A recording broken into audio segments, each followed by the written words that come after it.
కొమ్మ ఆమె నరుక్కుంది. పార్టీ నుంచి ఆమెను సస్పెండ్ చేశారు. సరే, సస్పెండ్ చేసిన క్రమంలో ఆమె చేస్తున్న పార్టీకి సంబంధించి కొంత వ్యతిరేకమైన వ్యాఖ్యలు చేస్తున్నారు, పార్టీకి నష్టం కలుగుతున్నాయని చెప్పి ఒక రీజనబుల్ సస్పెన్షన్ మాత్రం చేశారు, బహిష్కరించలేదు. మరి ఆమె కావాలని సస్పెన్షన్ గురయ్యేదాకా వ్యూహాత్మకంగా అడుగులేస్తుందా? అదే క్రమంలో మరి అన్నను నాన్నను ఏమనలేదు.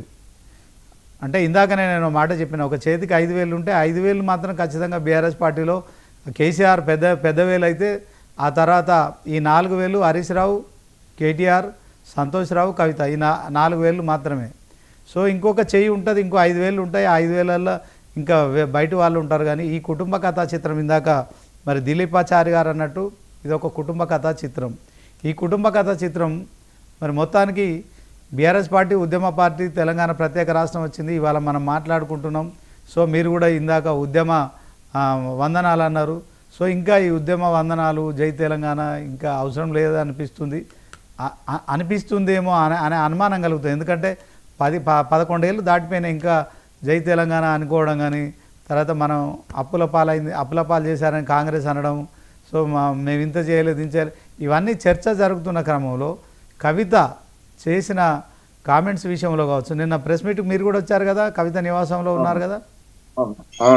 సో ఆమె మరొకసారి కూడా అంటే తాను పార్టీకి నష్టం చేసుకుంటూ ఆమె ఏం లబ్ధి పొందుతుంది, ఆమె వ్యాఖ్యలో అంతర్యం ఏంటిది? ఇందులో ఈ చేతికి 5,000 ఉంటేనే అందమండి, దీంట్లో 1,000 లేకున్నా కూడా ఆ పిడికిలి కరెక్ట్ ఉండదు. మరొకసారి మీరు అన్నట్టు ఆ ఉద్యమాన్ని ఆ పిడికిలు ఎత్తి ప్రశ్నించాలన్నా, మరొకసారి తెలంగాణ రాష్ట్ర ఉద్యమం మరొకసారి కూడా మరి కేసీఆర్ ఒక నినాదం తీసుకోవాలనుకున్నా, ఎందుకంటే ఈయన కాల్చి నక్కల పాలు చేసినట్టుంది అయిపోయింది. తెలంగాణ ప్రత్యేక రాష్ట్రాన్ని మనం ఎంతో అభివృద్ధి చేసినాం, జీడిపిలో నెంబర్ 1 చేశాము, మరొకసారి కాంగ్రెస్ చేతిలోకి వెళ్ళిపోయింది.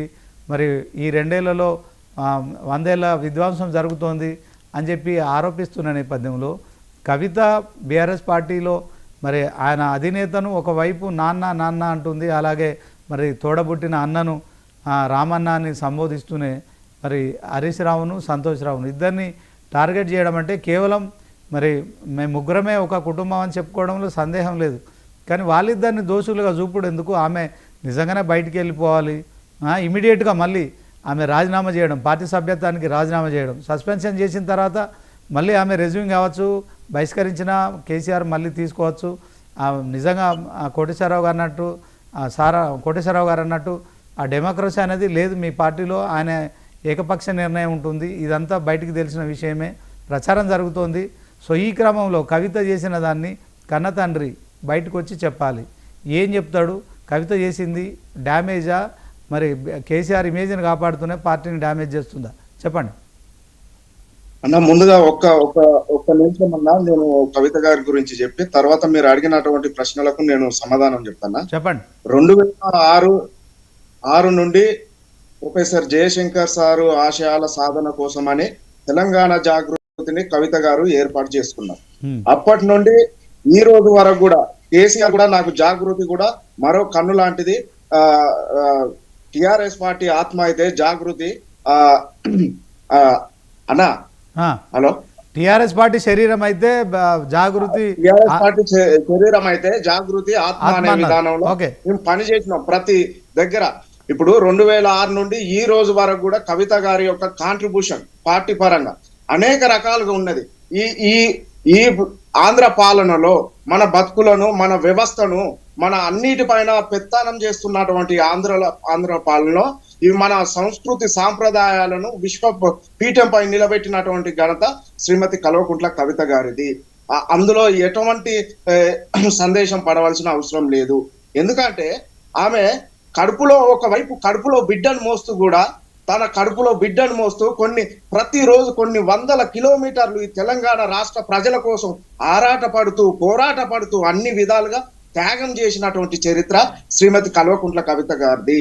అయితే అన్న ఒకటి, ఈ రోజు పార్టీ పరంగా కనుక చూసుకుంటే ఏదైతే హన్మకొండలో పార్టీ ప్లీనరీ మీటింగ్ జరిగిందో అప్పటి నుండి వచ్చినటువంటి కలహాలం ఇది. ఎందుకంటే పార్టీలో జరిగినటువంటి అంతర్గత సమస్యలను కానీ, అంతర్గత విషయాలను కానీ తన తండ్రికి పార్టీ లోపాలను ఇప్పుడే అంటే ఇప్పుడే కాదు, ఆమె ప్రతి విషయాన్ని కూడా లేఖ రూపంలోనే రాసే అలవాటు కవిత గారికి ఉన్నది మొదటి నుండి. అయితే ఈమె కవిత గారి పైన మొదటి నుండి కుట్రలు జరుగుతున్నాయి. 2014 నిజామాబాద్ లో ఎంపీ చేసినప్పటి నుండి కూడా కుట్రలు జరుగుతున్నాయి. ఆ కుట్రలు కూడా ఎవరెవరు జరుగుతున్నాయని ఆమె పర్సనల్ గా జరిగినప్పుడు కూడా ఏ రోజు కూడా ఆమె బయటకు వచ్చి చెప్పలేదు. కేవలం ఈ రోజు పార్టీ పరంగా కుట్రలు జరుగుతున్నాయి కాబట్టి ఆమె అవుట్ రైట్ బయటకు వచ్చి చెప్పింది. ఒక్క మాట అన్న, ఈ రోజు ఒక్క మాట, ఆంధ్రలో కనుక తీసుకుంటే, తెలుగుదేశం ప్రభుత్వాన్ని కనుక తీసుకుంటే, ఎన్టీఆర్ గారు తన మామను ఎన్నుపోటు పొడిచి ఈ రోజు చంద్రబాబు గారు ఎన్టీఆర్ ను వెన్నుపోటు పొడిచిందని ప్రచారం ఇక్కడ అదే జరగబోతుంది అని కవిత గారు చాలా ఈ కవిత గారు ఈ తెలంగాణ సమస్యల పైన కేసీఆర్ గారు లెక్క ఆకలింపు చేసుకున్నటువంటి వ్యక్తి. ఆ ఒక పట్టు కవిత గారికి ఉన్నది కాబట్టి అన్ని సమస్యలను ముందుగానే పసిగట్టి అక్కడ ఆంధ్రలో ఏ విధంగా అయితే ఎన్టీఆర్ ను ఎన్నుపోటు పొడిచి ఆయన చంద్రబాబు గారు ఏ విధంగా అయితే ముఖ్యమంత్రి అయిందో, మరి అదే విధంగా తన కొడుకు బాలకృష్ణ ఉన్నాడుగా, ఎంతో చరిస్మ కలిగే ఉన్న వ్యక్తి. ఈ రోజు ఆయన పరిస్థితి ఏమైంది? అదే మా రామన్నకు చెప్తున్నాం, టిఆర్ఎస్ పార్టీలో ఉన్న మా రామన్నకు చెప్తున్నాం, అన్నా నీ పరిస్థితి అట్లా కావద్దే. కానీ మేము మాత్రం పురంధేశ్వరులం కాదు, ఒక సమ్మక్క సారక్క వారసులం మేము. చాకలి ఐలమ్మ పోరాట తత్వాన్ని పుణికిపుచ్చుకొని చేసినటువంటి విధానం కవిత గారికి ఉన్నది. కాబట్టి మేము ఎక్కడ కూడా ఈ రోజు పెద్దలు కోటేశ్వరరావు గారు చెప్పినటువంటి కొన్ని విషయాలను నేను కోడింగ్ చేస్తూ ఖచ్చితంగా అంగీకరిస్తూ, పార్టీలో అంతర్గత ప్రజాస్వామ్యం ఈ రోజు వరకు లేదండి. అది చాలా సార్లు మీకు కూడా బహిర్గతంగా అందరికి తెలిసిన విషయమే. ఇప్పుడు కేసీఆర్ గారి దగ్గరికి పోవాలంటే సంతోష్ రావు అపాయింట్మెంట్ తీసుకోవాలి. సంతోష్ రావు అపాయింట్మెంట్ లేని ఈ రోజు కేసీఆర్ దగ్గరికి పోయే పరిస్థితులు లేవు. ఇప్పుడు అలా అన్న వినొస్తుందన్న? ఓకే, మీరు కంటిన్యూ చేయండి. మీరు మాట్లాడుతుంటే మధ్యలో మాట్లాడద్దు అనుకున్నాను. మీరు గొప్ప విషయం అయితే చెప్పారు. మీరు ఇంకో గొప్ప విషయం చెప్పారు, హరీష్ రావు చంద్రబాబును పోల్చడం కావచ్చు, ఎన్టీఆర్ ను వెన్నుపోటు పొడిచిన అంశం చెప్పారు. చెప్పండి. 200% ఇదే జరగబోతుందన్న. ఇప్పుడు కాదు, 2018లో ఇరిగేషన్ మంత్రిగా ఉన్నప్పుడు ఆయనను రెండోసారి కొంత మేరకు దూరం పెట్టింది కూడా కేసీఆర్ పెద్దలు దూరం పెట్టింది కూడా అందుకోసమే. మంత్రి పదవి ఇవ్వకుండా దూరం పెట్టింది కూడా అందుకోసమే. ఈ రోజు పెద్దలు కోటేశ్వరరావు మాట్లాడినట్టు ధృతరాష్ట్రుని మాదిరిగా బందీగా అయిండు కేసీఆర్ సార్ వాస్తవంగా. ఎందుకంటే ఆడ ఒక పద్మవ్యూహం అల్లి ఉన్నది. ఆ పద్మవ్యూహంలో భాగంగానే ఈ రోజు సంతోష్ రావు కావచ్చు, మన హరీష్ రావు కావచ్చు, చాలా మంది కుట్రదారులు మోసపూరితంగా అన్ని విధాలుగా పార్టీని బదనాం చేసే పరిస్థితిలో ఉన్నారు. ఎందుకంటే 2018లో తన వర్గం కొంతమంది వర్గానికి ఫండింగ్ పెట్టినటువంటి విధానం మనం చూసుకోవచ్చు. ఎవరు? హరీష్ రావు గారు. ఎందుకు పెట్టవలసి వచ్చింది? ఆ రోజు నుండే ఎందుకు పెట్టవలసి వచ్చింది అంటే దీనిపైన కుట్రలు ఇవన్నీ జరుగుతలేవా అండి? సంతోష్ రావు ఒక చాడో ముఖ్యమంత్రిగా వ్యవహరిస్తున్నాడు అండి. ఈ రోజు వరకు కూడా ఆయన పెద్దలు కేసీఆర్ ముఖ్యమంత్రిగా ఉన్నప్పుడు సంతోష్ రావు అంటే ఆయన ఒక చాలా ముఖ్యమంత్రి. మీరు చెప్పిన సంచలనమైన విషయాల్లో మరి హరీష్ రావు కూడా చంద్రబాబు లాగానే అప్పుడు వెన్నుపోటు పొడిచారు ఎన్టీఆర్ ను. ఈయన కూడా కేసీఆర్ ను వెన్నుపోటు పొడుస్తారు. ఇక కేసీఆర్ కూడా పద్మవ్యూహంలో అభిమాన్యుడు అంటున్నారు.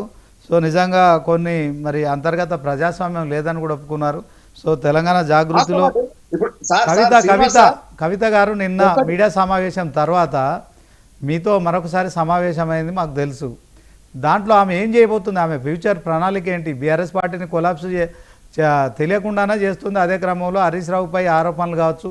సరే, రాజకీయాల్లో ఇవన్నీ ఆరోపణలు ప్రత్యారోపణలు ఉంటాయి. ప్రతిపక్షాలు చేయాలి, శత్రు పార్టీ చేయాల్సిన కార్యక్రమం ఆమె చేస్తుంది. అంతర్గతంగా ఉన్న ఎన్నో రహస్యాలను ఆమె నిన్న చెప్పే ప్రయత్నం చేశారు. సో బీఆర్ఎస్ పార్టీకి అవి మరింత నష్టం చేస్తాయి. బీఆర్ఎస్ పార్టీ అంటే ఎవరో కాదు, కేసీఆర్. మీరు అన్నట్టు ఆయన పద్మవ్యూహంలో మరి అభిమన్యుడుగా ఉన్నాడా కేసీఆర్? ఇక అది తేలుతుంది. మరి నిజంగానే కేసీఆర్కి ఏదైనా ప్రమాదం పొంచి ఉందా అనే అనుమానం కూడా వ్యక్తమవుతోంది. సో ఒకసారి మరి శ్యామ్ నాయక్ గారు ఉన్నారు. ఉన్నది ఉన్నట్టు చెప్తే ఉలుకెక్కువ అన్నట్టు పార్టీలో జరుగుతున్న అన్యాయాల పైన అక్రమాల పైన ప్రతి నిమిషం ప్రతి సెకండ్ కూడా. ఓకే శ్రీశైలం గారు, ఆమె 2009 నుంచి జరుగుతున్నప్పుడు ఇన్నాళ్ళు ఎందుకు మౌనంగా ఉన్నారని కూడా అడుగుతారు. దాంట్లో కన్న తండ్రి కన్న కూతురు చెప్పుకోలేదా అని మళ్ళీ ఆమె ఉల్టా ఆమెనే అడుగుతారు కనుక మీరు ఒక్క నిమిషం ఉండండి. ఒకసారి శ్యామ్ నాయక్ గారు ఉన్నారు, ఆయనతో మాట్లాడండి. శ్యామ్ నాయక్ గారు నమస్కారం అండి.